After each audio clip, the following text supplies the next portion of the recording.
नमस्कार, आप देख रहे हैं आर्या न्यूज। मैं हूं रवि शेखर। बुलेटिन में रुक करते हैं खबरों की तरफ। चार धाम यात्रा की प्लानिंग कर रहे शिव भक्तों के लिए बड़ी खबर है। 12 ज्योतिर्लिंगों में से एक श्री केदारनाथ और यमुनोत्री धाम के कपाट अक्षय तृतीया के दिन पूरे विधि विधान और वैदिक मंत्रोच्चार के साथ सुबह 7 बजे भक्तों के लिए खोल दिए गए। इसके साथ ही इस साल की चार धाम यात्रा भी शुरू हो गई है।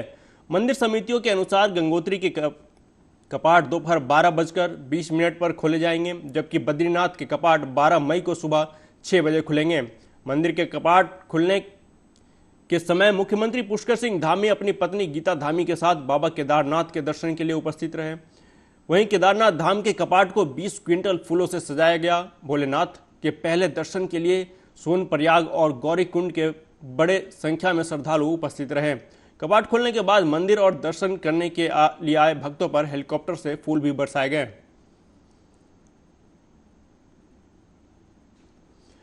उत्तर प्रदेश के लखीमपुर खीरी में सीएम योगी आदित्यनाथ ने एक विशाल जनसभा को संबोधित किया, जिसमें खीरी लोकसभा प्रत्याशी अजय मिश्रा टेनी के समर्थन में जनता से वोट की अपील की। वहीं बात करें तो मोहम्मदी से रामलीला मैदान में योगी आदित्यनाथ ने धौरहरा लोकसभा प्रत्याशी रेखा वर्मा के समर्थन में जनता से वोट की अपील की।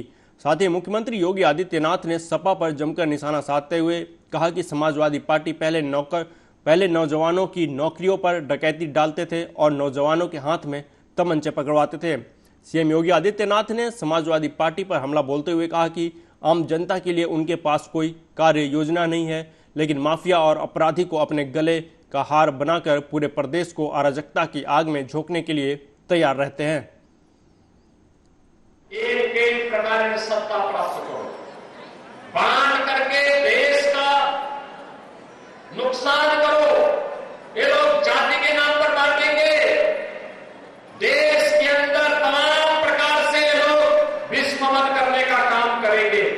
लेकिन बहनों और भाइयों, मैं आपसे अपील करने के लिए आया हूं, ये जो परिवर्तन देश के अंदर आप देख रहे हैं ना, ये परिवर्तन के महानायक हैं देश के यशस्वी प्रधानमंत्री श्री नरेंद्र मोदी जी, जिनके नेतृत्व में भारत वर्तमान में दुनिया की एक महाशक्ति बनने की ओर अग्रसर है, जिनके नेतृत्व में भारतीय जनता पार्टी और एनडीए चुनाव लड़ रही है।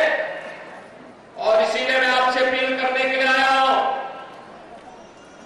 कि कांग्रेस और समाजवादी पार्टी के लिए फैमिली फर्स्ट है, परिवार पहले है, और भारतीय जनता पार्टी के लिए राष्ट्र प्रथम है, नेशन फर्स्ट है। और इसीलिए चुनाव।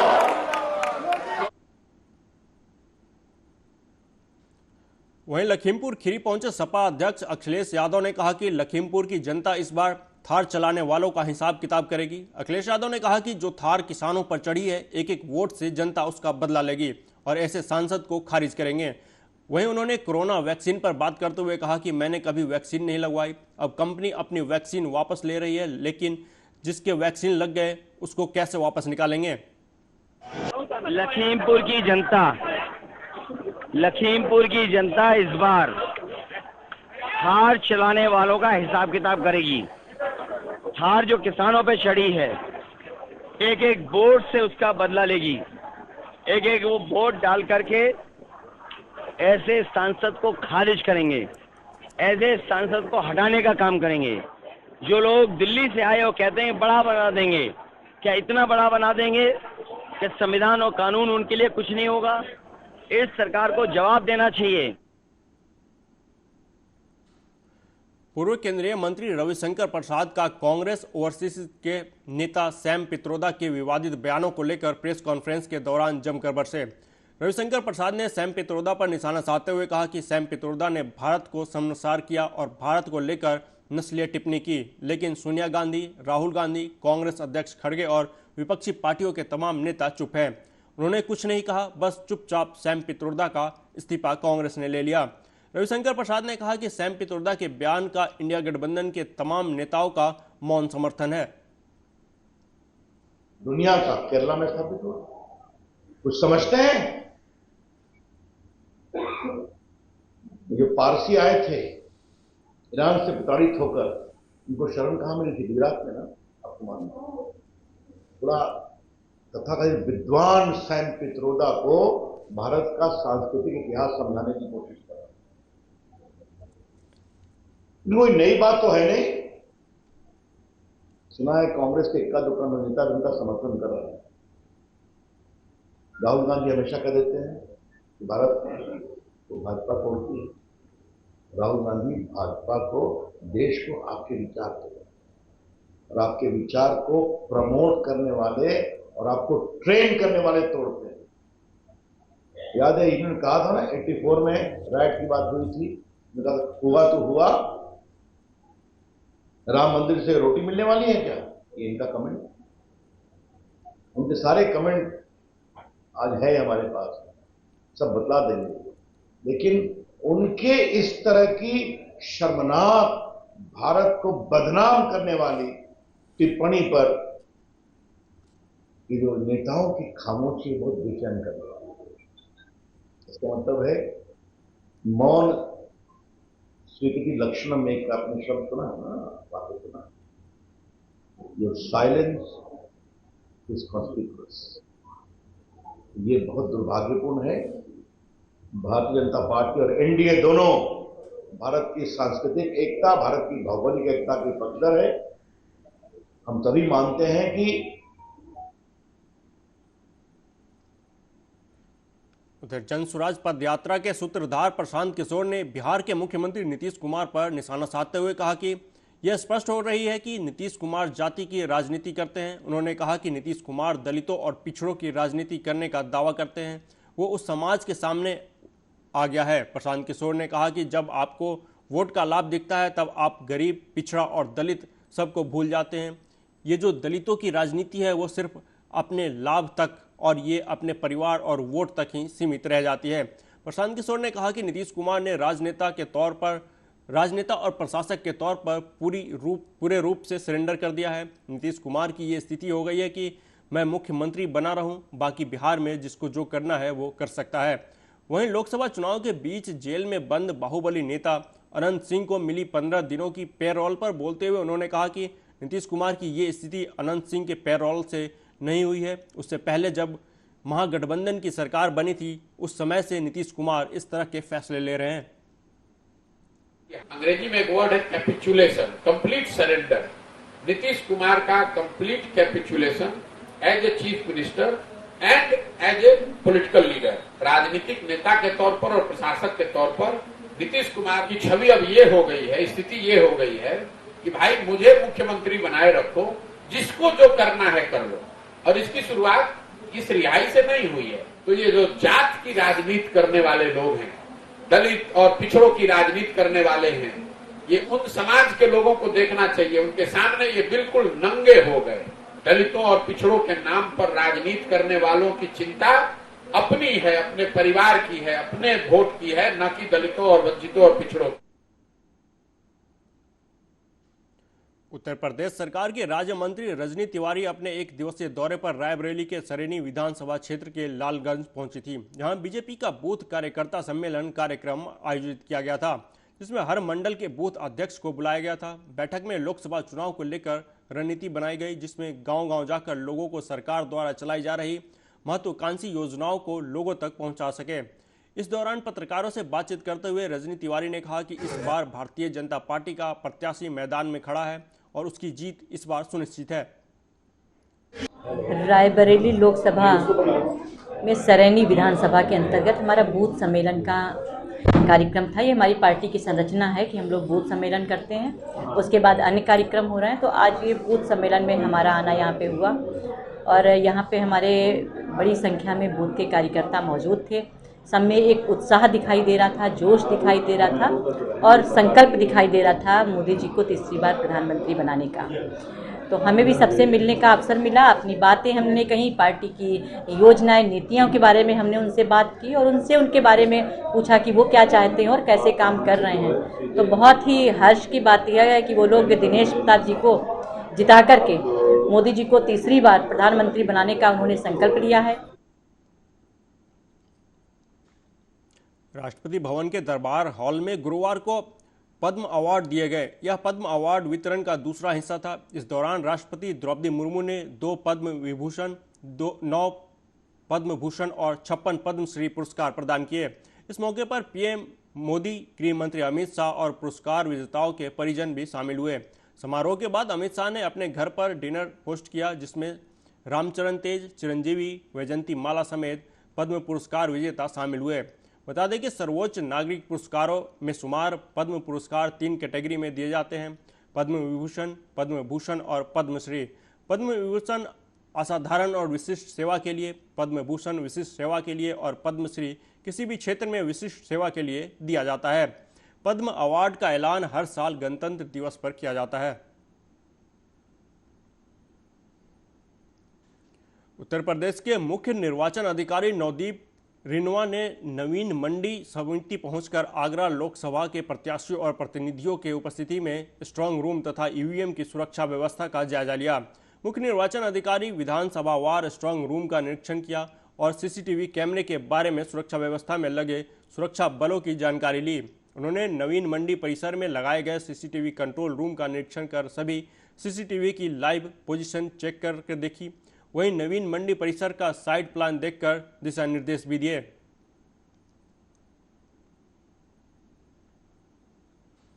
उधर अलीगढ़ मुस्लिम विश्वविद्यालय में कई दिनों से लगातार इंडो इस्लामिक चैप्टर के हटाए जाने को लेकर विरोध प्रदर्शन देखने को मिल रहा है। इसी को लेकर छात्रों ने सड़कों पर उतरकर हाथों में तख्ती लिए फॉरेन लैंग्वेज डिपार्टमेंट से होते हुए बॉम्बे सैयद गेट तक प्रोटेस्ट मार्च निकालकर कुलपति के नाम 12 सूत्री एक ज्ञापन भी दिया, जिसमें अलीगढ़ मुस्लिम विश्वविद्यालय से जुड़ी कई समस्याओं को लेकर मांग की गई है। छात्रों का कहना है कि अलीगढ़ मुस्लिम विश्वविद्यालय में एक बहुत बड़ी साजिश चल रही है, जैसे कि क्लास 11वीं के प्रश्न पत्र से इंडो इस्लामिक सब्जेक्ट हटा दिए गए हैं। छात्रों का कहना है कि इंडो इस्लामिक कल्चर इस्लाम की बुनियाद है, जिसमें छात्रों को इस्लाम के बारे में बताया जाता है और मोहम्मद साहब की जीवन की भी जानकारी दी जाती है। इस सब्जेक्ट को हटाकर कहीं ना कहीं इस्लाम के खिलाफ एक मुहिम चलाई जा रही है, जो बर्दाश्त नहीं की जाएगी।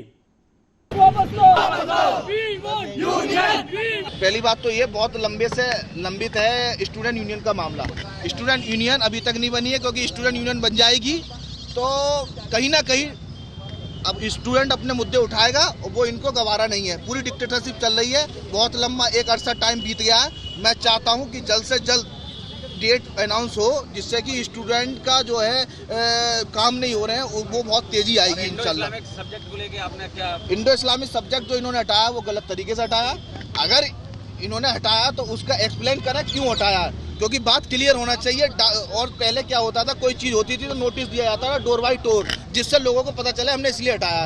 अब ये हटा दिया तानाशाही के तरीके, एक कमेटी बनाई है। मैं चाहता हूँ वो पुनर्विचार करें इस पे और दोबारा से देखिए ऐसा है कि ये यूनिवर्सिटी है और यूनिवर्सिटी की अपनी प्रायोरिटी और प्रेफरेंस होती है, और सबसे टॉप प्रायोरिटी यूनिवर्सिटी की है वो academic excellence, academic calendar, academic excellence और जो है टीचिंग रिसर्च, ये बेहतर से बेहतर बनाया जाएगा। ये टॉप प्रायोरिटी और यही यूनिवर्सिटी का मकसद है।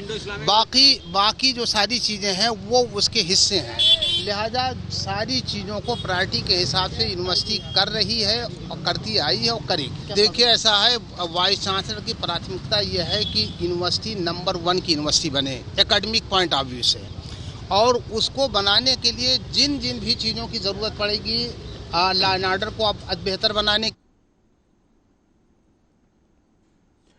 अगली खबर भी अलीगढ़ से है, जहां एक दर्दनाक हादसे ने सभी को झकझोर के रख दिया। बताया जा रहा है कि एक महिला खेत से पशुओं के लिए चारा लेने गई हुई थी। इसी दौरान खेत के मालिक द्वारा अपने पशुओं को रोकने के लिए लगाए गए करंट के तार की चपेट में आने से महिला की मौके पर ही मौत हो गई।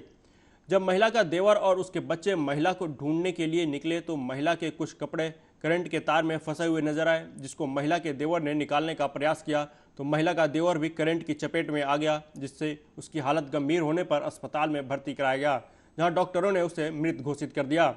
हादसा इतना दर्दनाक था कि परिजनों के साथ आसपास के ग्रामीण भी आक्रोशित नजर आए और हाईवे को जाम करते हुए मृतक के परिजनों को 50 लाख और नौकरी की मांग की गई।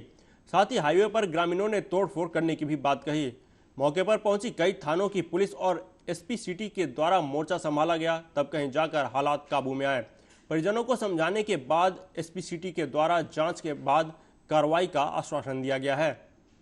घटना ये हुई थी कि ये चारा लेने गई थी घर से सुबह के ऐसे 9-10 बजे करीब, तो उसके बाद ये घर वापस नहीं लौटी, तो इनको शाम को देखने के लिए निकले, तो घर वाले इनके देवर वगैरह भी निकले थे, तो ये देखते हुए ये भी चपेट में आ गए वहाँ पे। कौन सा तार था? ये इन्होंने बिजली के तार खेतों के चारों तरफ लगा रखे थे, 440 वोल्ट के लगा रखे थे डायरेक्ट, ट्रांसफार्मर से डायरेक्ट लाइट आ रही थी वहाँ पे। और इनकी जो भाभी जी हैं वो सुबह के टाइम में चारा, पशुओं के लिए चारा लेने के लिए खेतों पे गई, तो जहाँ चारा ले रही थी बाजू में मक्की का खेत है, उसमें खेत वाले ने तारबंदी की हुई है, उसमें करंट छोड़ रखा है लाइन से डायरेक्ट, तो उसके संपर्क में आई, उसके संपर्क में आते ही इनको झटका लगा है। सुबह की गई हुई हैं, फिर उनको ढूंढते ढूंढते शाम तक कुछ पता नहीं चला, तो उनके घर वाले भी गए 3-4 लोग, लेकिन वो जैसे ढूंढते ढूंढते सारे ढूंढ रहे थे तो उनको दिखा, जैसे ही वो उनके पास पहुंचे वहाँ करंट फैला हुआ था पहले से ही, तो जिसकी चपेट में आने से उनके देवर की भी हालत मतलब ऑन स्पॉट मृत्यु तो वहीं हो चुकी थी, लेकिन हम उनको लेके मेडिकल कॉलेज आए और मेडिकल कॉलेज में उन्होंने उसको। अगली खबर पंजाब के भटिंडा से है, जहां पिछले 17 सालों से पशुपालन विभाग में कच्चे वर्करों के तौर पर काम कर रहे वेटनरी फार्मासिस्ट द्वारा पशुपालन विभाग के डिप्टी डायरेक्टर के ऑफिस के बाहर धरना देकर जोरदार प्रदर्शन किया गया। धरना दे रहे लोगों का कहना था कि सरकार द्वारा उनकी मांगों को लेकर कोई ध्यान नहीं दिया जा रहा है। वेटनरी फार्मासिस्ट यूनियन के प्रदेश प्रधान गुरप्रीत सिंह रोमाना ने कहा कि वह पिछले 17 सालों से पशुपालन विभाग में कच्चे वर्कर के तौर पर काम कर रहे हैं। इस दौरान जो वेतन उनको दी जा रही है उसके साथ घर का गुजारा नहीं हो सकता। पंजाब सरकार और विभाग द्वारा बार बार उनकी फाइलें मंगवाई जा रही हैं, लेकिन इन फाइलों पर हस्ताक्षर नहीं किए जा रहे हैं। इस कारण उन्हें बड़ी परेशानी का सामना करना पड़ रहा है। सरकार को बार बार विनती करने के बावजूद सुनवाई नहीं होने के बाद मजबूरन प्रदर्शन करना पड़ा। ਅਸੀਂ ਪਸ਼ੂ ਪਾਲਣ ਵਿਭਾਗ ਦੇ ਵਿੱਚ ਪਿਛਲੇ 17 ਸਾਲ ਤੋਂ ਕੱਚੇ ਮੁਲਾਜ਼ਮਾਂ ਦੇ ਤੌਰ ਤੇ ਅਸੀਂ ਸੇਵਾ ਨਿਭਾ ਰਹੇ ਹਾਂ ਵੈਟਰਨਰੀ ਫਾਰਮਾਸਿਸਟ ਦੇ ਤੌਰ ਤੇ ਸਰਕਾਰ ਨੇ ਤੇ ਨਾ ਹੀ ਵਿਭਾਗ ਨੇ ਸਾਡੀਆਂ ਜਿਹੜੀਆਂ ਮੰਗਾਂ ਕਿਸੇ ਵੀ ਪ੍ਰਕਾਰ ਦੀਆਂ ਕੋਈ ਹੱਲ ਨਹੀਂ ਕੀਤਾ ਇਹਨਾਂ ਦਾ। ਜਿਵੇਂ ਕਿ ਸਰਕਾਰ ਪਿਛਲੇ ਸਮੇਂ ਤੋਂ ਕੱਚੇ ਮੁਲਾਜ਼ਮਾਂ ਨੂੰ ਪੱਕੇ ਕਰਨ ਦੇ ਵੱਡੇ ਜਿਹੜੇ ਝੂਠੇ ਇਹਨਾਂ ਨੇ ਵਾਅਦੇ ਕੀਤੇ, ਉਹਨਾਂ 'ਚੋਂ ਕੋਈ ਵਾਅਦਾ ਇਹਨਾਂ ਨੇ ਪੂਰਾ ਨਹੀਂ ਕੀਤਾ।